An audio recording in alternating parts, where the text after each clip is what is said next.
There are several ways to create text and annotations in SketchUp. The Text tool will create basic on-screen text as well as annotations. Select the Text tool, then click in a blank area of the screen. This opens a text dialog where you can type the notes you want to see. Then click away from the notes when you're done to finish. This on-screen text has no relation to the model, so it remains the same regardless of how you orbit or zoom around your model. You can, however, move this text around the screen.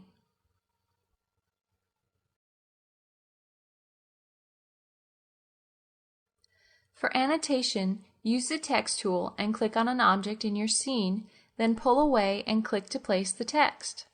This is referred to as leader text. By default, the text will give you information on the object you're pointing towards, such as the length of an edge, the area of a surface, or the name of a component. You can change this text at any time by using the Select tool and double-clicking on the text, then typing the information you need to display. You can also make text changes through the Entity Info dialog. Right or context click on your text and choose Entity Info. Here, you can change the text, the font options, and how your leader arrow works. There are several options for the leader arrow to choose from. You can also hide the arrow or make it a view or pushpin based. View-based text tries to stay oriented to your view relative to how it was placed.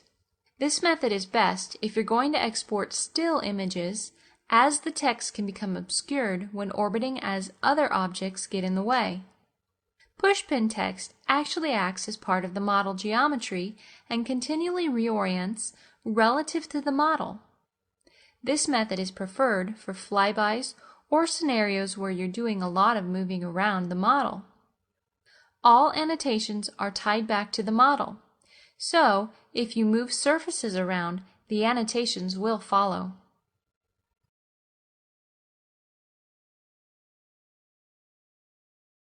You can control how text looks and behaves in the Model Info dialog box. Open this dialog through the Windows menu. Click on Text to see some of the options. You can make changes to screen or leader text and affect some of the same settings that are available through Entity Info, including the font, style, and sizing. For leader text, you can also give the text a real-world dimension. For this example, I will select only some of the leader text so you can see the difference. Select the text you wish to affect, then click on the Fonts button for leader text. This opens the Font Options dialog. By default, points is chosen for text size. Choose height instead and enter some real dimensions.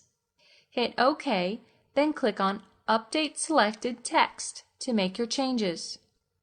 You can see that the text changes size, but compare it to the unchanged text as we zoom in and out. Because it has real dimension, it appears smaller or larger. The other text is based on the screen pixels, so it always stays the same size on screen. In this way, you have much more control over how the text appears in your models. The final way to create text actually creates model geometry. Choose the 3D-text tool and a dialog box appears. Type your text in the box and choose the settings for your 3D text, including the height of your text and how deep you would like the text to be extruded. Click to place the text and your 3D text is created, waiting for you to place it in your model. The text even orients itself to surfaces to make placement easy. The text is grouped by default, but keep in mind this is real geometry that can be further manipulated.